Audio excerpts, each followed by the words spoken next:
Good morning to all. Ngayong buntag mga igsoon.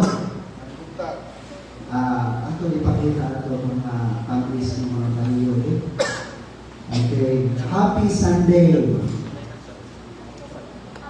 Morning naman. Happy Sunday. Happy Sunday. Happy Sunday. Okay, so welcome to our Sunday class. Since Sunday school is a class, and this is a school, so all believers are encouraged to learn and study the scriptures. Okay? Mao ra man gyud ato ang buhat mga Kristohanon who would want to grow in the faith, to have sound doctrine. So we have to be founded upon by the teachings in the scriptures. Isa may na ay scripture, Bible diha sa inyong mga kamot karon nga gikugtan ng mga Bibles. Naa ba diha? Wala. I hope na. Okay. It must have that you have the Word of God as the sword of the Spirit. This is the sword of the Spirit, the Word of God. This is not just an ordinary word. What is written, prevailed. What is written, and we cannot alter and water down what is written in His Word. Tama? Amen? Dili na ito mausap, dili na ito ma-deduct, ma-lesson ang Word of God. Ours is only to simply follow, obey what it says in His Word. But of course, we need to understand to whom it is referring to, kinsa gisultihan, and are we part of it? Walay na ito ang tanaw. In the first place, who are the people na mo'y direct recipients sa Word of God? And doon na ba na siya'y matawag nato ang interconnectivity which we can apply for learning, for understanding in our present walk. Okay, that's how we can fully affirm the teachings of God from His words. So, it came to my mind this morning, brothers and sisters in Christ, to study one of Paul's, shall we say, doctrinal presentation in matters of this soteriological perspective. It is about salvation. So let's go back to the basics of our salvation. Ngano nga importante ang kaluwasan ug unsa ang essence sa kaluwasan nga gihatag sa Dios kanato. Do you believe that salvation is a gift? Affirm ba taana mga igsoon? Why nga ang tao nagkinahanglan yung kaluwasan? And we cannot act upon our own salvation by our own might or ability if we believe that salvation is a gift. Meaning to say, if God will not give you this gift, then you could not obtain salvation. Tama? If believers believe that salvation is a gift, if not God acting upon giving us this gift, then we cannot have salvation. Amen? Kung buti pag may buti pasabot, kung ang Diyos wala maghatag ni maunggas sa kaluwasan, dili nato magkabot kini kaluwasan. Kung mangutana ta, ngano man na ang tao na kinahanglan o kaluwasan?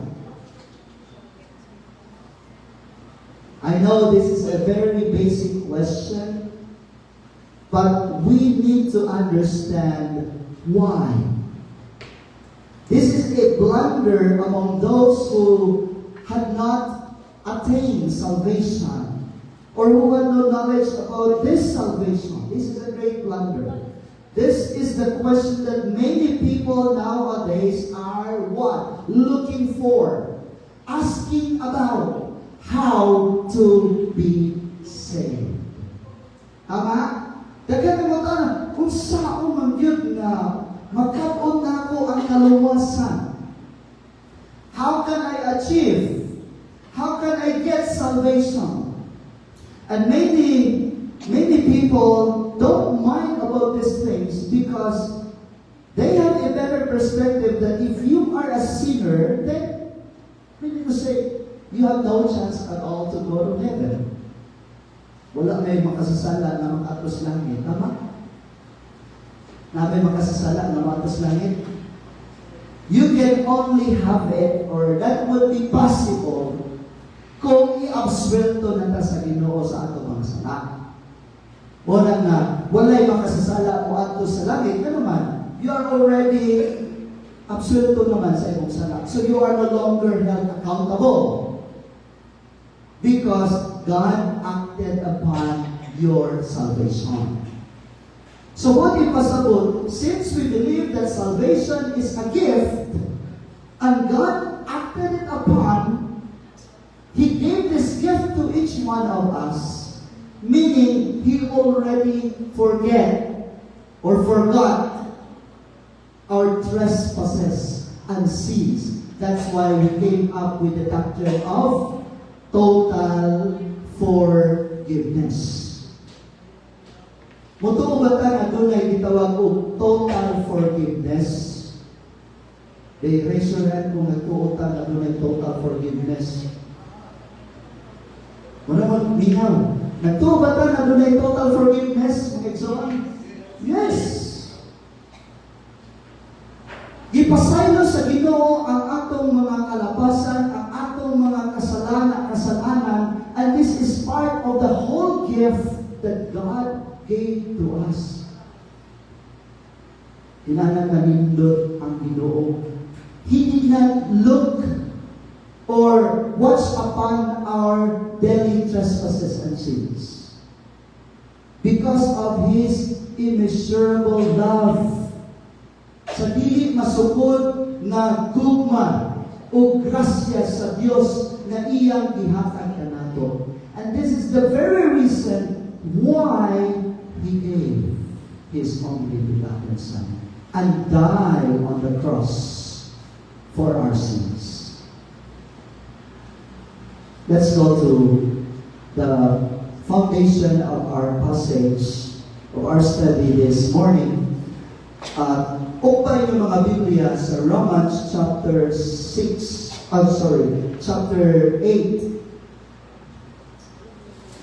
verse 5. Lagi mo ng pulong sa Ginoo. Romans chapter 5, verse 8. Baliktad. Ingon dire, verse 6, sugo nato sa verse 6. For when we were yet without strength, in due time, Christ died for the ungodly. Am I reading a right passage, brothers and sisters?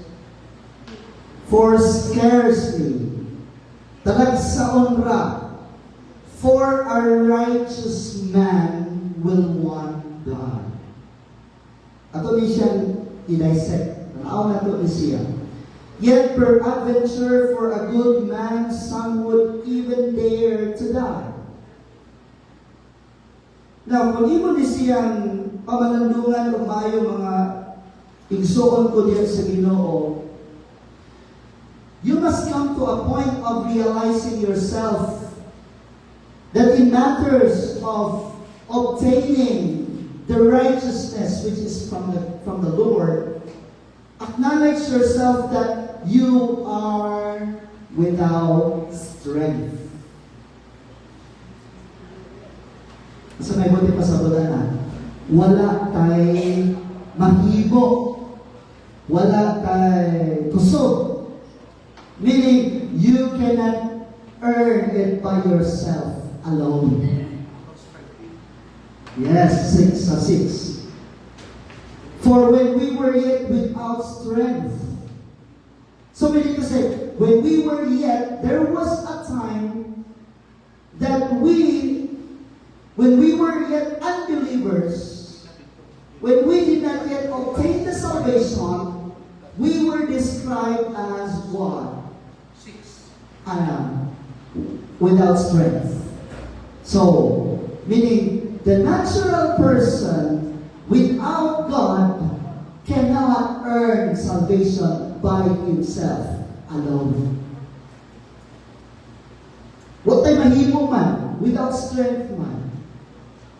Pareha ba si Nimrod sa Bible? Di ba si Nimrod? He tried to achieve, to reach as far as the heavens. Na gusto niya na abuton ang langit, that he could reach up high to the abode of God. Kasi yung ihimo, nagtukod siya, he built a tower of Babel. So, based on his own might, based on his own strength, nagtrabaho siya ang iyang prinsipyo that he could reach as far as high above heavens. Para maadtog yun niya, kung makita niya, kung tinuod ba, nga dunay puloy-anan sa Ginoo. He could be a believer of God because if not of that belief, he's not planning to reach God. Tama? Si Nimrod na siya idea na Ginoo also. That's why he tried by himself, using his own might, to reach God in heaven. But, to make the story short, his attempt, ang iyang pagpaningkamot, useless. Kasi ihimo sa Ginoo, God confounded their language. And that is the reason na ang mga pinulungan sa mga tao sa kalibutan nagkalain-lain. For what purpose? For what purpose? Nga gilahugay sa Ginoo ang pinulungan para magkatibulaan sila. To destroy the purpose of Nimrod. So, kung ang Diyos yun mo'y mo act, kung ang Diyos mo'y mohimong pamaagi, kung ang tao naningkamot sa iyang kaugalingong pagpamingkamot in order to reach God, kawa. And so it is the most important time, and it is a high time for us to understand that every person who has without strength must depend on God. Kinahanglan yun ang tao magdepende sa Diyos. Kinahanglan yun ang tao muila o Diyos. O musabot kung unsa ang pamaagi sa Diyos aron matagamdaman niya ang himpit na pagkamatarong. God wanted you to achieve this great salvation. Gusto niya na ma-achieve. Gusto niya na makabuot sa mga tao. Dili lang din mo, pati na atong mga silingan. Pati na sa paligid, sa palibot. Because it is God's desire that man shall be saved and come to the knowledge of the truth. Di ba mo naitinguhan sa Diyos na ang tanan mga taong maluwas? And I'd like to insert the point, this is the very reason why Christ came in this world to save all, if possible, all sinners. Di ba? Gusto sa Ginoo nga ang tanan, maluwas kung iyang ipakamatyan. Pero throughout times, dili man yun ang tanan mo tuo Diyos. By faith, di man yun mo tuo ang tao na ang Diyos nag-andam o gasa. That in the long run, so if I'm speaking in time past, and God had prepared His Son to die on the cross, to shed His blood for the sins of the world, Pero ang mga tao wala nakakita ng Kristo, nakikita na. Ang tao wala nakakita na there was a perfect sacrifice coming in order to fulfill our righteousness. So that they, us, and people in the future who would believe might attain the perfect righteousness of God. And that is what is described as justification. That you can be declared righteous when you are just. And if you are already justified through the faith of our Lord Jesus Christ. Because this is the only way how God will demonstrate His love sa tanang makasasala. It requires a mediator between God and man. Since we all came from Adam, and that is what I wanted to point out. Try to open your Bibles with me to Romans chapter 5, verse 14. The Bible says, "Nevertheless, death reigned from Adam to Moses, even over them that had not sinned after the similitude of Adam's transgression." The transgression of Adam passes through human beings, to all human beings. And since you are a human being, I am a human being, we were all partakers of Adam's sin. Tama? And that's the record of the offense of the first Adam.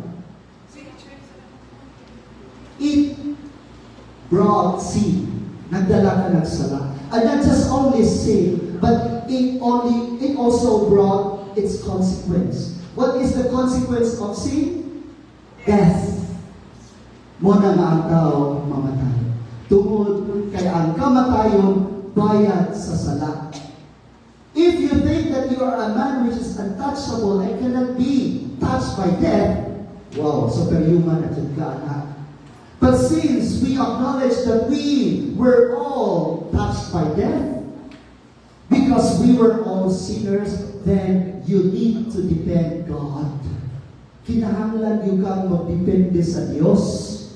Di yun pwede walay Ginoo sa imong kinabuhi. Di yun pwede kung hindi mo masabtan ang plano sa Ginoo sa imong kinabuhi to reach out as far as the heavens because of the love of Christ. Amen?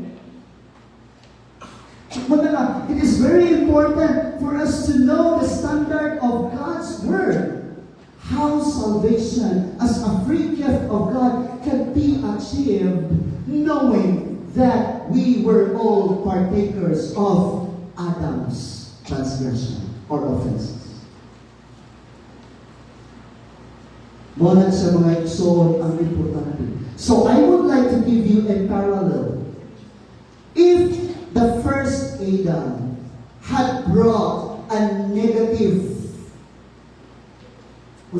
negatibong resulta sa atong pagkatao. Because at first, when sin was not yet entering in this world, we were what? Innocent.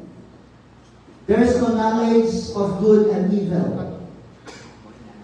But once the knowledge of good and evil na nasunod na ni kalibutan na mo na nga, the minds of people have been corrupted. O na nga, ang tao doon na yo'y kahibalo sa pagbuhat ng maayo, o ang tao doon na kahibalo sa pagbuhat o daotan. But your good is not good enough in order to achieve the standard of God. What I mean is that your good is not good enough to achieve salvation. To reach out God. To have been justified in accordance to the standards of God. Kung nga, bisag unsaon nimong hatag o mga maayong buhat ni kalibutana, giving much indulgences, donations, or using your own properties, give it to the poor, your good is not good enough. But there is more than that. And that is a matter why it requires understanding how to be saved, how to obtain the righteous standard of God. And the answer of that question is found in our Lord Jesus Christ. Christ is the answer of our salvation. Amen? Si Kristo mao ang tubag sa imong, sa ako, sa atong tanan nga kaluwasan. Let's go back to Romans chapter 6.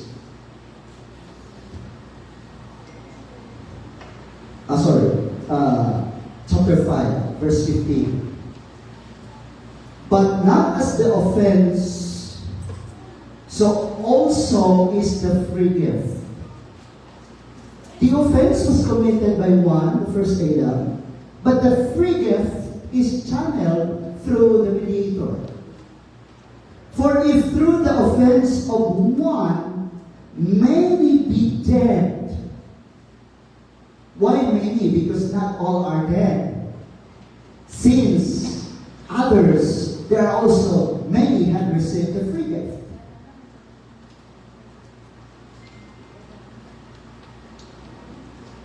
For if through the offense of one many be dead, take note of this, much more, the grace of God, ang grasya sa Diyos. What is the answer of sinners in this world throughout times? Grace. Amen? Since we all inherited the offense of one from Adam, the answer would be that every person will come to the last Adam, the last person who will give us or who serve us the free gift. And this is the gift by grace, which is by one man. Gift by grace which is by one man. So, asa gikan ang grasya? Tuwag. Okay, tuwag. Asa gikan ang grasya? May igsoon. Kristo. The gift which is by one. Who's that one? He is the antithesis of the one who brought offense. That one who is the free gift is Christ. Therefore, the grace of God given to us is the Lord Jesus Christ. That is the gift by grace by means of one.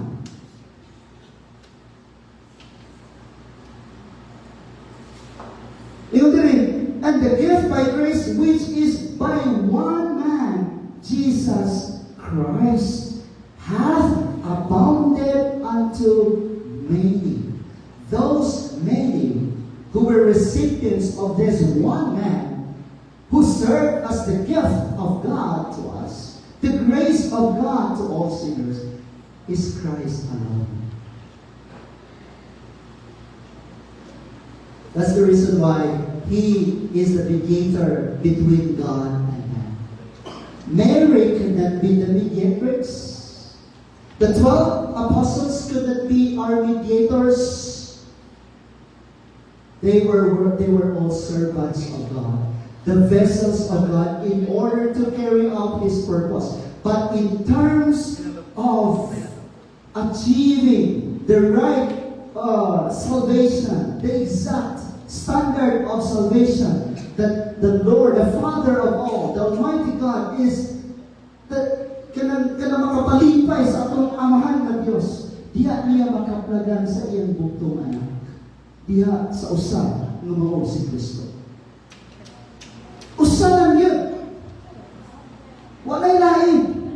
O kanang usa mao nang grasya nga mitugyan sa iyang kaugalingon.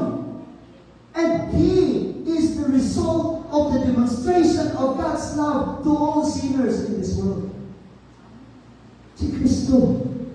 Kung wala mo sugod si Kristo sa kabubuton samahan, wala kang tanan, hindi na tanan na naman. Nobody cares to die. Nobody cares to be crucified. on the cross of Calvary for our sins. So that the purpose of God will be destroyed. Pero out of the many sufferings Christ experienced, He wanted na the cup of sufferings will be passed. Di na lang mo tatong mga sufferings, but because He's very obedient to the will of the Father, He intended to finish and completed our salvation. Mo na mga ito. So the essence of this wonderful gift went back to the time when Christ offered His the highest sacrifice that He made in the cross of Calvary for your and my sins. Tungod sa imo o sa akong mga sala. That is the essence and purpose why Christ died on the cross for our sins. Di ba? Para sa imo sa akong mga kasalanan. Meaning, through the death of Christ, there is an appeasement of God so that the person who would believe on Him might be justified through the faith which is demonstrated by our Lord Jesus Christ in the account of His sufferings. Muli ang giingon dinhi, much more. So within that much more, it covers all the trespasses and sins of men when he only and simply believed the death of our Lord Jesus Christ. The grace of God is superabounding. Labaw pa ang grasya ka madagayaon. Sabto nimo unsa nagdiay ka importante ang grace of God sa atong kinabuhi. Kay mulabaw pa kini sa atong estado being sinners. Muli nga, some believers are just careless in their dispositions in life. But it is a matter of understanding as we grow up and mature in faith. Kinahanglan mga kaigsuon mga sabta nimo nganong iluwas ka sa Ginoo. Okay? What's the reason? Nganong iluwas ka sa Ginoo aron to magpakasala? Is that so? Wala. Giluwas ta sa Ginoo gikan sa yangan sa kasalanan aron mahimo kitang hamtong ug mapugnanon sa paghibo o mga kasalanan aron ang atong tumong matutog diha sa kabubuton sa Ginoo sa pagpahibuot sa iya kabubuton alang sa matapos sa kanan. Shall we continue in sin that grace may abound? Kasi ito ba ni Apostle Paul? God forbid. That's why we come to understand na dunay gyud ay kausaban sa kinabuhi sa usa ka tawo nga nahikusa na, nga nakatagamtam na sa grasya, nga gasa, nga kaluwasan nga gikan sa atong Ginoong Jesucristo. Namo may prinsipyo sa uban ay giluwas na ko sa Ginoo, pwede na ko maghuhubog. Ay giluwas na ko sa Ginoo, pwede na ko magbuhat og bisan unsa basta gusto nako. Murag na worse naman ang kinabuhi. Now, what's the main reason why God saved you from condemnation, from the penalty of sin, which is death, from all trespasses? Why? What's the main reason? Let's conform the answer of this question. Let's open our Bibles to Ephesians chapter 2, verse number 10. Turn your Bibles with me to Ephesians chapter 2, verse 10. This is the effect of our creation. And this is the reason why God created us again. Verse 10. For we are His workmanship, created in Christ Jesus, Sumubalik gihapon ta ni Kristo. Who created you once again? Jesus Christ. Kung ipasabot ang tanan ng mga tao, kinahanglan mubalik yun diha ng Kristo. And the creation, the new man, started when Christ formed a new man through his death. By the body of his death, by the cross. Created, that's the process of our new beginning. As a new member of the body of Christ. Christ had demonstrated it by himself. Not us demonstrating it, but Jesus Christ demonstrated this thing for us to be part of that new man, new creation thing. We are His workmanship, created in Christ Jesus unto what? Good works. Good works is a reflection of who we are after we were saved. That is described by Paul as the newness of life. Naagyo'y kabaguhan sa kinabuhi kung ang usa ka tao was connected to, was related to, and having right relationship with the Almighty God through Him, through Jesus Christ. Muna mga kaigsunan, this newness of life determines the image of Christ. That's why Paul had described our life as a living epistle, read by all men. Ikaw mo ang buhing sulat o testamento nga makitaan, mabasa sa mga katauhan. Okay. Because our life is a reflection of our new creation in Christ. Now, this thing na nag-strike out sa mga mga igsunan, kini Romans chapter, naging mo din si Apostle Paul. Go to Romans chapter 5, verse 17. For if by one man's offense death reigned by one, much more they which receive abundance of grace and of the gift of righteousness shall reign in life by one Jesus Christ. 18. Therefore, as by the offense of one, judgment came upon all men to condemnation. That's why, regardless of this gift of grace, all men will go to hell because we are already judged of condemnation.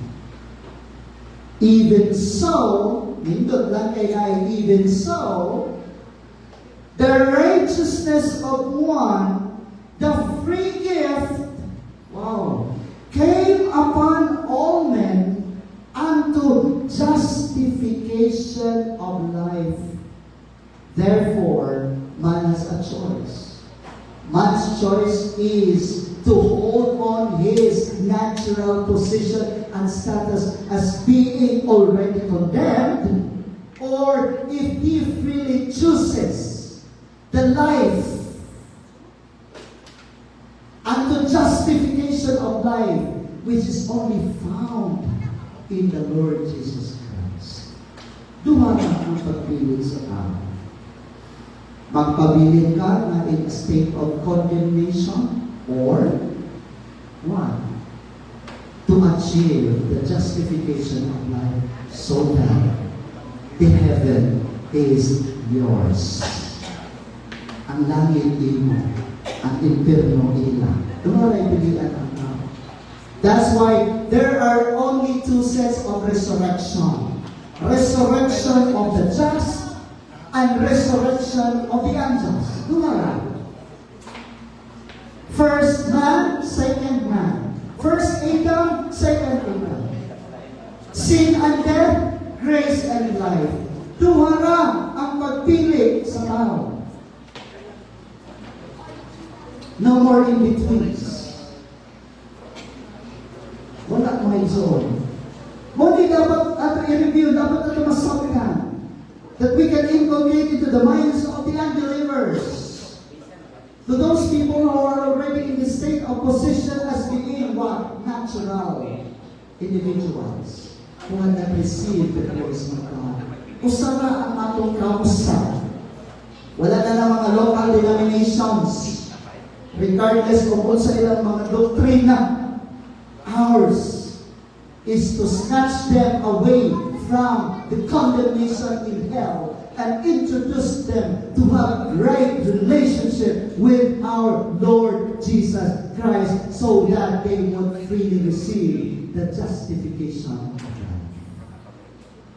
Maura na mga igsoon how to have eternal life and how to be eternally secured from your and my Lord. Hindi na kong lapas na 10:46 mura. Oras na. Gamay na lang. Last na lang na point.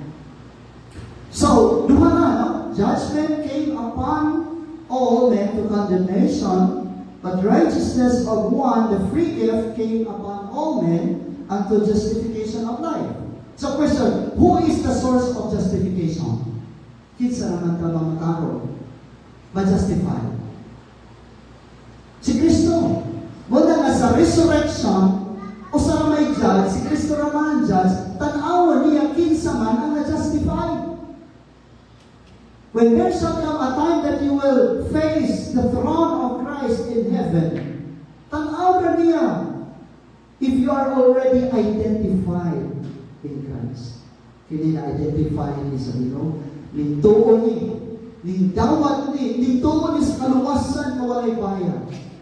Niilan ni sa Ginoo, niilan ni Kristo. Nga mo'y ipulis sa iyang dapit dito sa cross sa Calvario. Okay. Sunod ka. Ari ka diri. Okay, by the way, this is my understanding. The point of determination na ikaw luwas yun, anak na sa Ginoo. Kung inibalik niya, madagod ka sa langit. Tama, dili. Ha? Dapat, gini beses. Huwag galing ka, nabilin galing ka, niling kalimutan na, inibalik sa Ginoo, huwag yun ka naluwas. Pero ang Biblia, naghatag na nato og instruction sa unsang paagi, kita makapangandam sa atong kaluwasan sa wala pa si Kristo ibalik. Amen? Naghatag na ang Biblia mo na, lumoy ang usa ka tawo nga wala makasabot, nga doon na nag-iusa na namatay sa cross tungod og alang sa imong mga sala, aron sa unya na yang pagbalik as being the judge. Siguro yung ka mahugman, magkakuyo, magkauban dito sa langit. And that is our position in the future event to come. Gusto na ko igsoon, gusto na ko higala na maapil ka sa gathering. Unya, sa fellowship unya sa tanang mga balaan dito sa langit. Di ko gusto maghilaka o niya o mag-wail, magpamutan o niya kung mahibilin ka dito sa kalibutan. Now, naman pagtuo nga si Kristo, balik daw si Kristo. Magtuturay makakita. Do you believe that? Naman na sa Biblia nga, ang magtuturay makakita inibalik ni Kristo. I read several times, akong ibalik yun ang scripture, di ko ka-proof na ang mga magtuturay makakita sa pagbalik ni Kristo. Ang tanang mga mata makakita sa iyang pagbalik. O kabalo ba mo, o kung sa reaction sa mga tao, sa panahon o niya na mubalik si Kristo, daghang magmahal. Daghang manghilak. Di ko gusto may soon na muhilat ka o niya sa pagbalik sa atong Ginoong Hesus Kristo. karong nagingon ang balang kasulatan, now is the accepted time. Now is the day of salvation. Commit your life to the Lord Jesus Christ. And this is the reason why He came here in this world, because God the Father loved you so much. Because He knew that you cannot earn your salvation. He knew that you're already condemned. So why passing this privilege? Why passing this opportunity for you to be able to come into the saving faith? Now is the accepted time. Now is the day of salvation. Salvation is always now. Now. Karong yun, now ang salvation. Eh, nga naman, may doon now. Unya, ugma. Pero nga, nagsulti ang Biblia. Doon ay mga time frame. Kanos aang mobile. Pero ayaw lang din mo pagkumbiyansa sa inyong kinabuhi. Ang kabalo ko, appear na ni Antichrist. Mabalik ang Ginoo. But the Bible gives us the restrictions how to put our life as we await, as we wait upon the coming of, or the appearing of our Lord Jesus Christ. Be not conformed to this world, but be transformed by the renewing of your mind, so that you may prove what is the good. Going back to the purpose of God, why He created us, a new man, a new person, for good purposes. Muna nga, karon na nasayran nimo, na dunay nahigugman nimo, na dunay nagluwas nimo, itugyan na imong kinabuhi ni Kristo. Ihatag ang imong self.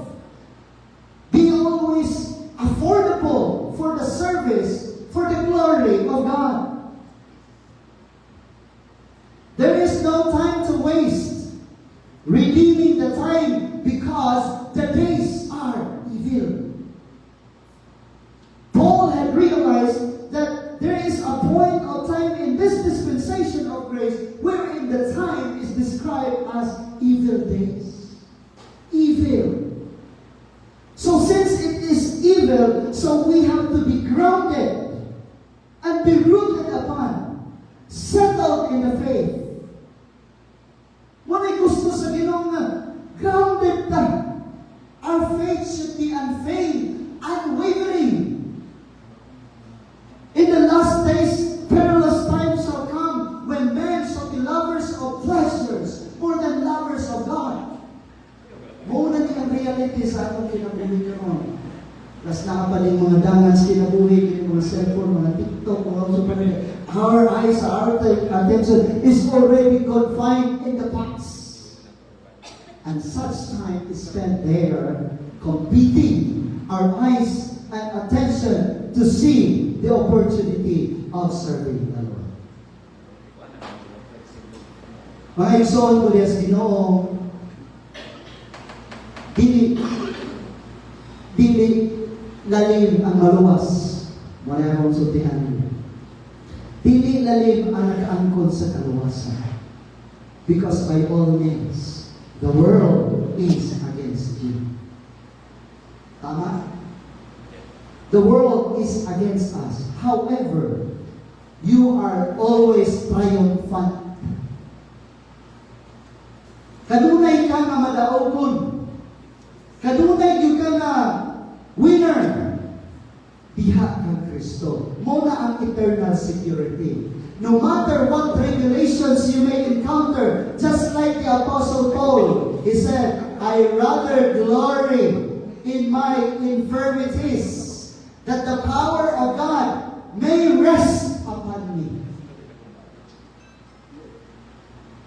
No na ang kabataogon sa Kristohanon. So, ayaw kaguol kung nasakit o gisakit ka tungkol sa imong pag-alakad.